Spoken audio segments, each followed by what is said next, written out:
Diduga akibat terbawa arus banjir, seekor buaya berjenis kelamin betina sepanjang 4 meter ditemukan warga dalam parit depan rumah warga di Desa Sambungo, Kecamatan Silaut, Kabupaten Pesisir Selatan, Sumatera Barat. Buaya tersebut selanjutnya dievakuasi oleh warga dan kemudian dilepas liarkan kembali ke habitatnya di Sungai Selaut.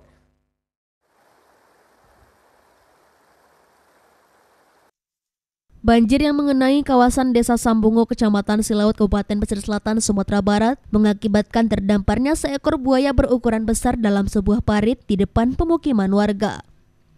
Sejumlah warga pun berusaha menangkap buaya tersebut dengan menggunakan tali untuk diangkat ke permukaan dari dalam parit tersebut.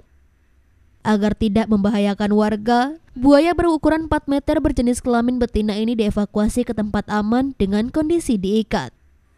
Selanjutnya bersama anggota Babinsa Koramil 01 Kodim 0311 Pesisir Selatan, Sekretaris Nagari, BKSDA dan warga melakukan pelepas liaran buaya tersebut ke habitatnya di Sungai Silaut.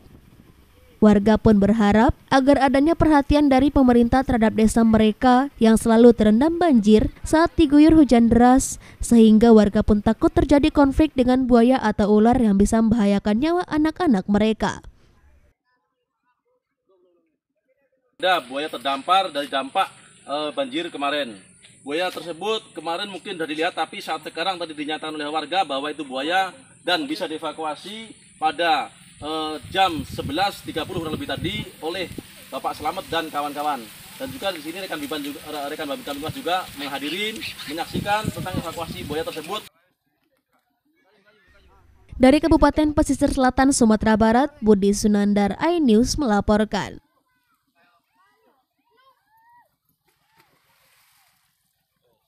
Selamat lah.